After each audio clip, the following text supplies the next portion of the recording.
여러분 안녕하십니까? 뉴스라이브 문을 엽니다. 노후고시원 주거안정 대책 발표 한 달이 채 안 된 어제 서울의 한 고시원에서 또다시 화재가 발생했습니다. 60대 한 명은 여전히 의식불명 상태라고 하죠. 다닥다닥 고시원 관리와 함께 주거 취약계층에 대한 관리 문제도 또다시 수면 위로 떠올랐습니다. 오늘 뉴스라이브에서는 또다시 낙하산 인사 논란을 빚고 있는 송파구 시설관리공단 이슈를 살펴보겠습니다. 4월 10일 뉴스라이브 지금부터 시작합니다. 오늘의 헤드라인입니다. 송파구 시설관리공단 이사장과 관리자 자리에 구청장직 인수위 출신이 채용돼 또다시 낙하산 인사 논란이 일고 있습니다. 송파구청과 공단은 채용 과정이 문제될 게 없다는 입장이지만 조직 내부에서는 비효율성과 사기 저하 문제를 지적하고 있습니다. 지난해 12월 붕괴 위험이 제기된 삼성동 대종빌딩이 정밀안전진단 결과 최하 등급인 2등급으로 나타났습니다. 딜라이브와 아프리카TV가 주최하는 고등학생 3대3 농구대회가 개막했습니다. 농구 선수와 BJ가 함께하는 총 6개 팀으로 치러집니다.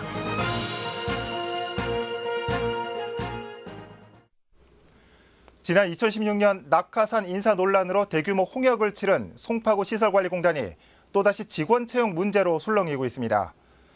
구청장직 인수위원회 관계자나 선거운동에 참여했던 인사 7명이 공단에 줄줄이 채용된 것으로 취재 결과 확인됐습니다. 보도에 태윤영 기자입니다. 지난해 11월 송파구 시설관리공단의 이사장이 새롭게 취임합니다. 송파구청장직 인수위원회 위원장을 지낸 박용무 씨입니다. 이후에도 인수위에서 활동한 인사들이 공단 임원과 관리자급에 잇따라 이름을 올립니다. 임원급의 경영본부장과 사업본부장 자리에는 인수위원과 인수위 비서실장이 나란히 앉았습니다. 공원체육시설소장과 견인보관소장, 그리고 여성문화회관장과 체육문화회관장에도 인수위 관계자들로 채워졌습니다. 특히 이들 중 절반 이상은 박 구청장이 후보 시절 선거 캠프에서도 활동했습니다. 대표적으로 박성수 구청장이 임명한 박용무 이사장은 6.13 지방선거에서 캠프 선거대책위원장을 지냈습니다. 사업본부장은 캠프 상황실장으로 활동했고 공원체육시설소장과 체육문화회관장은 각각 후보 직능팀장과 수행실장을 맡았습니다. 낙하산 인사 논란이 확산되고 있는 이유입니다. 구청장이 바뀌고 송파구 시설관리공단에 채용된 이사장과 본부장, 관장과 소장 등 관리직 직원은 모두 10명. 이 가운데 박성수 구청장 선거 캠프 사람이거나 인수위 사람들은 모두 7명으로 전체의 70%를 차지합니다. 한편 이번 논란과 관련해 공단 측은 각각의 지원 자격에 따라 직원이 채용됐다고만 밝혔습니다. 딜라이브 서울 경기케이블TV 태윤영입니다. 이 같은 시설관리공단의 낙하산 인사 논란과 관련해 공단 이사장과 구청장은 채용 과정에 문제가 될 게 없다는 입장입니다. 계속해서 태윤영 기자입니다. 이번 낙하산 인사 논란의 핵심은 두 가지입니다. 구청장의 임명을 받은 시설관리공단 박용무 이사장이 박 구청장 선거캠프 선대위원장과 인수위원장을 맡았다는 점, 그리고 박 이사장 취임 직후 공단에 채용된 직원 대부분이 인수위원회에 속했다는 것입니다. 우선 박용무 이사장은 구청장의 임명에 대해 자신은 5선 구의원을 지냈기 때문에 5년 이상 공무원으로 근무해야 하는 이사장 자격 기준에 부합한다고 말했습니다.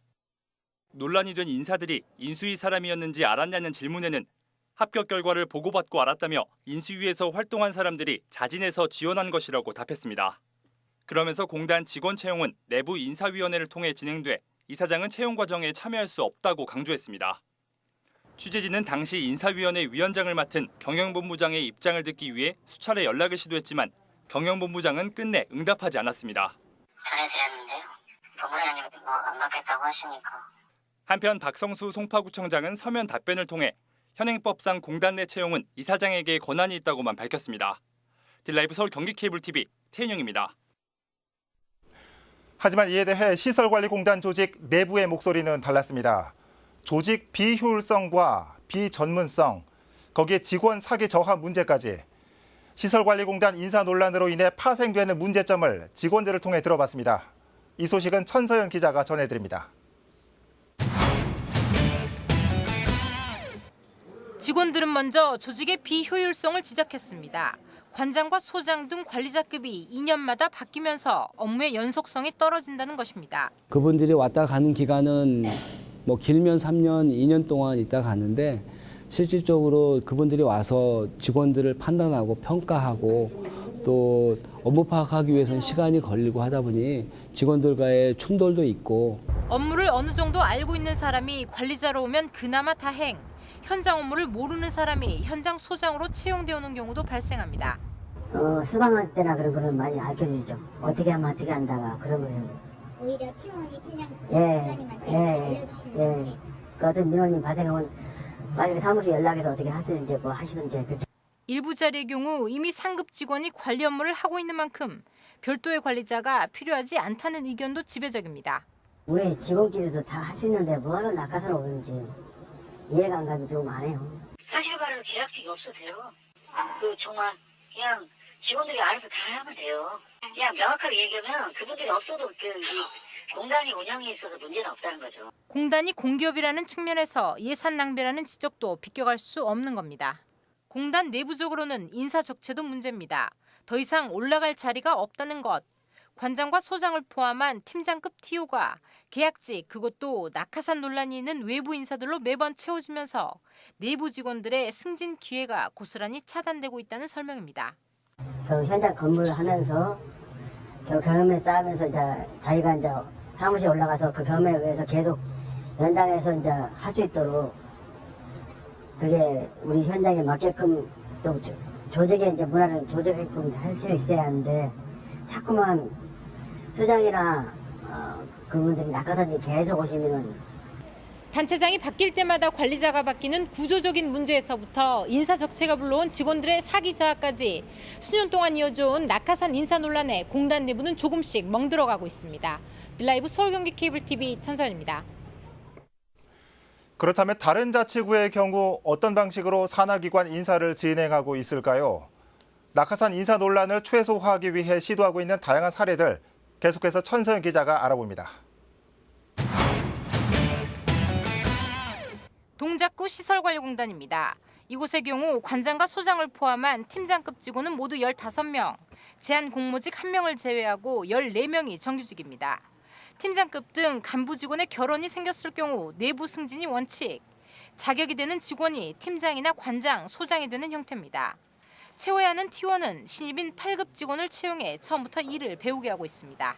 팀장 직급이 빠졌을 경우 팀장을 채용하는 게 아니라 신입 직원을 채용하고 있고요. 그 자리에는 내부 승진자 또는 해당 직급에 해당하는 직원이 인사 발령을 받아서 내부 승진을 원칙으로 하면서 채용 대행을 시도하고 있는 곳도 있습니다. 강동구 도시관리공단의 경우 지난 2017년부터 채용 대행 업체를 통해 신규 직원을 선발하고 있습니다. 채용 대행은 외부 인력 전문 업체가 공단 직원 채용 과정 전반을 통솔하고 진행하는 방식. 1차 서류 전형에서부터 2차 필기 시험 그리고 인적성 검사까지 마지막에 선발 인원의 2배수를 뽑아 면접을 보게 하고 면접 역시 외부 면접관들이 참여해 진행합니다. 직원 채용 과정에 있어 투명성을 확보해 보자는 데 그 목적이 있습니다. 이제 서류 심사부터 이제 온라인 이제 접수를 이제 저희 공단에서 받지 않고 그 대행 업체에서 온라인으로 서류를 접수를 하고 또 이제 그 시험을 이제 대행 업체에서 맡기고 있고요. 서초구의 경우는 시설관리공단 자체가 없습니다.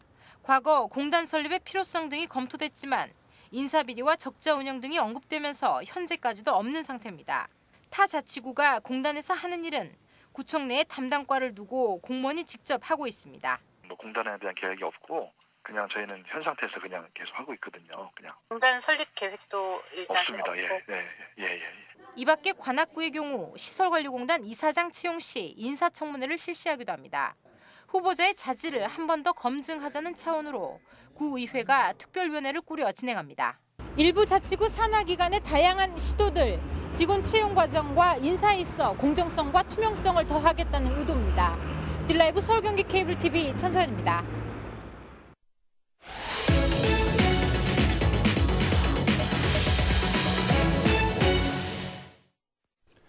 강남구 삼성동의 대종빌딩. 지난해 12월 붕괴 위험으로 건물 사용이 제한돼 왔죠. 그동안의 정밀 안전진단 결과 2등급으로 나타났다고 강남구가 오늘 발표했습니다.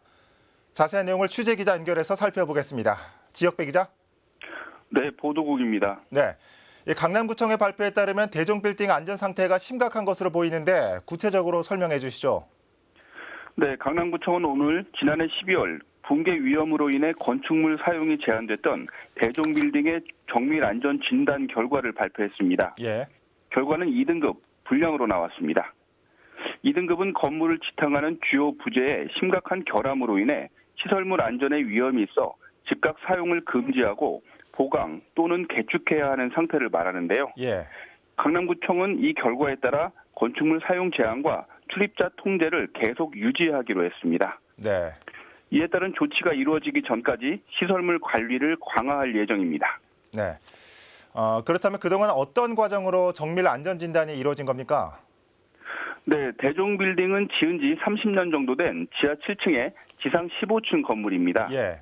그동안 업무 시설과 근린 생활 시설로 사용돼 오다 지난해 12월 지상 2층 내부 인테리어 공사를 위해 마감재를 철거하는 과정에서 구조적 결함이 발견됐습니다. 예.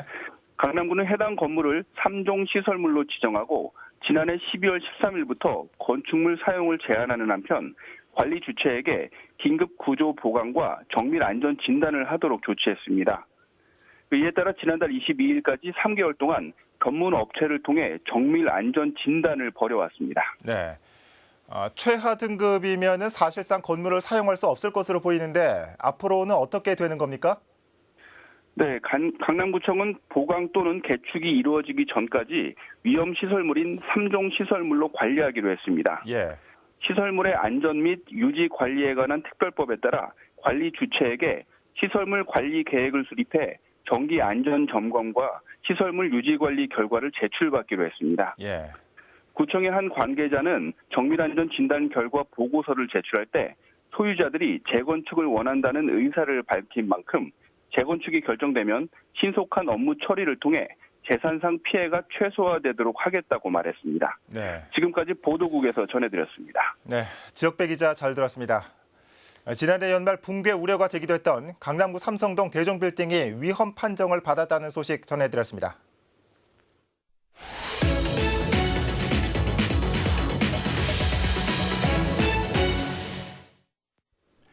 어떤 책을 가장 최근에 읽으셨습니까?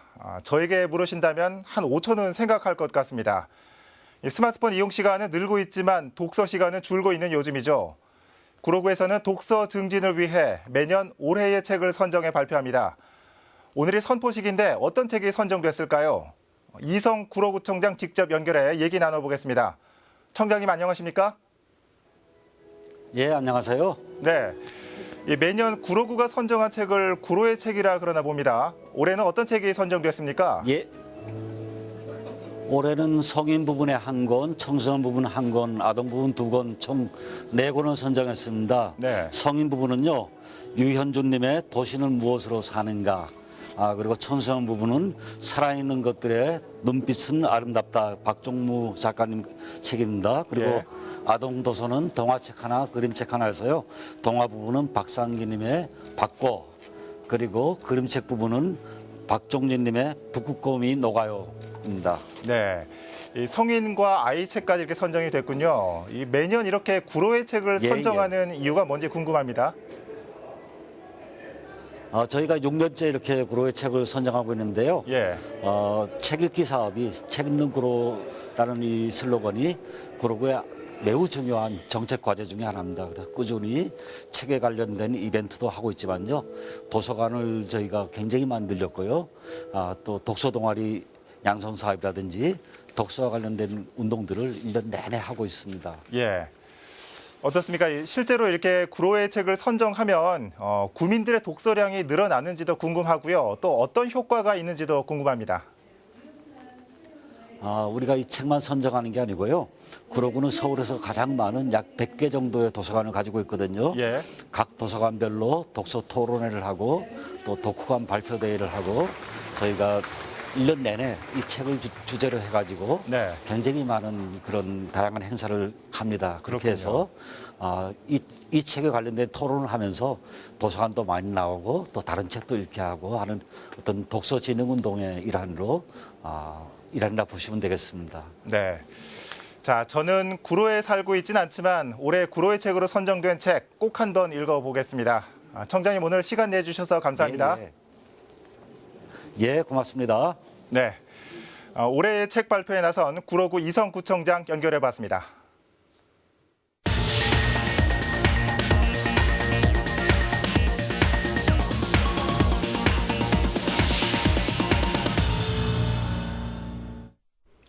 공격 시간 12초, 일반 농구 코트의 절반 크기, 간단히 즐길 수 있고 박진감도 넘쳐서 3대3 농구는 꾸준히 사랑받고 있습니다. 서울과 경기 권역의 고등학생을 대상으로 한 3대3 농구 리그가 시작됐습니다. 학생들은 앞으로 선수 지도를 받고 BJ와 함께 시합에도 출전합니다. 이재용 기자가 현장에 다녀왔습니다. 난생 처음 찍어보는 프로필에 표정이 굳어버렸습니다. 평소에 하던 패스 연습을 통해 몸을 풀어보지만 긴장감을 떨치기는 쉽지 않습니다. 상금이 일단은 역대급인 것 같고 긴장감은 아직 여전한 것 같습니다. 딜라이브 디지털 OTT 방송과 아프리카 TV가 공동으로 주최한 12 코리아 3x3 학생 농구 리그가 시작됐습니다. 참가자는 서울과 경기 권역에 재학 중인 고등학생들입니다. 우승할 수 있을 것 같아가지고 한번 나와보게 됐습니다. 한준혁 선수처럼 이렇게 3대3 유명해지고 싶어서 나왔어요. 여기 딱 싹 쓸어먹고 가겠습니다. 이번 리그엔 한준혁과 김태관을 비롯해 3대3 프로 농구 선수 6명이 멘토로 참가했습니다. 또 킹기훈과 철이형 등을 비롯해 인기 BJ 6명이 구단주를 맡았습니다. 만약에 좋은 결과 있으면 이제 선수들에게 농구 용품이라도 제가 좀 지급해보는 걸 한번 마련해보도록 하겠습니다. 연습 경기를 통해 구단주와 멘토에게 뽑힌 고등학생 18명에겐 리그 출전 기회가 주어졌습니다. 고등학생 3명과 구단주 멘토가 각각 한 명씩 모여 팀을 이룬 겁니다. 6팀은 앞으로 상금 500만 원을 걸고 오늘 13일부터 시작되는 예선 라운드에서 실력을 겨룰 예정입니다. 딜라이브 서울 경기 케이블 TV 이재용입니다. 아토피를 앓고 있는 자녀를 두신 분이라면 음식 관리는 물론 황사와 미세먼지 같은 대기 환경에 대한 걱정도 많으실 겁니다. 서대문구에 아토피 어린이들을 위한 맞춤형 어린이집이 문을 열었습니다. 이승준 기자가 전해드립니다. 아토피를 앓고 있는 자녀를 둔 문경아 씨 부부. 맞벌이를 하고 있어 아이를 맡겨야 하는 상황이지만 일반 어린이집에 보내기엔 걱정이 큽니다. 주변 환경에 민감한 아토피이기에 아이가 먹는 음식부터 가지고 노는 장난감까지 일반 아동과는 다른 돌봄이 필요한 상태. 하지만 아토피에 걸렸다고 내 아이에게만 특별한 관리를 요구하긴 어렵습니다. 아기가 아토피가 있는데 이제 음식이나 이런 거, 빵 같은 거 많이 먹거나 하면 또 문제가 될 수 있는데 다들 먹는데 저희 아이만 안 먹을 수도 없고 그런 부분들이 조금 걸리긴 했었어요. 서대문구에서 이처럼 아토피로 고생하는 아이들을 위해 아토피 특화 어린이집을 열었습니다. 일반 어린이집과는 다르게 아토피 아동을 우선 선발합니다. 내부 시설은 편백나무와 규조토 등 주변 환경에 민감한 아토피의 특성을 고려해 친환경 제품으로 설계됐습니다. 또 부모들을 대상으로 아토피 케어 교육이 이뤄지는 전용 휴게실도 마련되어 있습니다. 우리 아이들이 여러 가지 알레르기로 아토피와 관련된 여러 가지 증세를 보이는 아이들이 많이 있습니다. 그런데 여러 가지 치료라든지 치유가 잘 안 되고 있기 때문에 어린이집에서부터 이 아이들을 특화해서 따로 뽑아서 아이들과 함께 또 여러 가지 치료도 해주고 아이 돌봄에도 아토피에 초점을 맞췄습니다. 사전 조사를 통해 식품 알레르기를 파악한 후 아이들 개개인에게 맞는 식단을 제공합니다. 또 전담 간호사가 상주하여 아토피 아동의 상태를 확인해 줍니다. 이 밖에도 부모들을 대상으로 전문의와 연계한 상담 서비스와 아토피 아동 케어 교육도 가질 예정입니다. 딜라이브 서울 경기 케이블 TV 이승준입니다. 수도권 광역급행철도 GTX를 건설하기 위해서는 노선에 포함된 토지 지하를 사용해야 됩니다. 이를 위해서는 지하에 구분지상권을 설정해야 되는데 이 과정에서 토지주들의 재산권이 위협받고 있습니다. 이재용 기자입니다. GTX A 사업에서 용산구 구간의 편입 토지는 266필지입니다. 한국감정원은 앞으로 편입 토지에 대한 조사와 감정평가를 진행할 예정입니다. 이를 바탕으로 토지 보상을 하고 구분 지상권을 설정함으로써 지하 부분에 대한 사용 권한을 얻어 수도권 광역급행철도를 건설하겠다는 계획인데 이 과정에서 토지주들은 재산권에 대한 피해 걱정에 속이 타들어가고 있습니다. 집을 뭐 매매한다든지 하면은 지적도를 떼볼 텐데 그럼 철도 부지인데 누가 그 건물을 사겠습니까? 소규모의 건축은 뭐 가능하겠지만 건축할 사람들이 건축을 하게 되겠느냐고. 여기 발전이 되겠습니까? 발전이 안 되죠. 국토교통부와 사업시행사는 집안 상태와 철도 지하시설물 최상단에서 지표까지의 수직 거리 등을 고려해 건축이 가능하다고 설명했습니다. 재건축이 가능한 것으로 알고 있는데 기본적으로 구분지상권이라 하면은 터널 단면에서 상부 6m, 하부 6m, 측면으로 0.5m 이내에서만 어떤 행위를 하지 않으시면 되는 부분으로 됩니다. 하지만 개발은 사실상 어려운 상황입니다. 주택 공급에 관한 규칙에 따르면 입주자 모집을 위해선 지상권 등이 말소돼야 하는데 구분 지상권의 존속 기간은 철도시설이 운영되는 한 계속되기 때문입니다. 지상권에는 법정 지상권도 포함되고 구분 지상권도 포함되기 때문에 그건 법문의 해석에 따르면 입주자 모집이 불가능합니다. 소유권에 대한 제한이지 않습니까? 굉장히 큰 안 좋은 악재죠. 토지주 입장에서 본다 그러면 분양 승인을 받으려고 그러면 지상권 해지를 해야 되기 때문에 재산권 피해를 상당히 줄 수 있기 때문에 국토부는 현재 관련 법령의 개정안을 수립하고 있습니다. 하지만 개정안을 수립하더라도 관계 부서 간의 협의와 입법 예고를 통한 의견 수렴 절차 등이 남아있어 실질적으로 개정안이 시행되기까지는 상당한 기간이 걸릴 것으로 보입니다. 더불어 구분 지상권에 의해 대출이 제한될 수 있는 점 역시 주민들에겐 큰 악재입니다. 구분 지상권 관련 제한사항 등을 파악을 해서 토지 사용에 제한되는 정도를 감안해서 평가를 진행하고 있습니다. 자세한 사항은 검토를 해봐야 되겠지만 제한이 될 수 있는 여지는 얼마든지 있습니다. 공익 편의를 위해 추진 중인 GTX-A 사업. 대를 위해 소의 희생을 강요하기 전에 피해를 사전에 방지하기 위한 노력이 절실히 필요한 시점입니다. 딜라이브 서울 경기 케이블 TV 이재용입니다. 아파트 놀이터가 생기면서 골목 친구들이 사라졌고 강남에 주상복합 건물이 생기면서 이웃과의 단절도 시작됐습니다. 의식주 중에서 가장 큰 의미로 다가온 건축물에 대한 의미는 과거와는 다르죠. 오늘 구로의 책도 소개해드렸지만 요즘 곳곳에서 집을 둘러싼 갈등과 잡음들이 많습니다. 하지만 사람이라는 의미가 빠진 집, 홈이 아니라 하우스에 불과하다는 점은 시간이 지나도 변치 않을 겁니다. 뉴스라이브 마칩니다. 시청해주셔서 고맙습니다.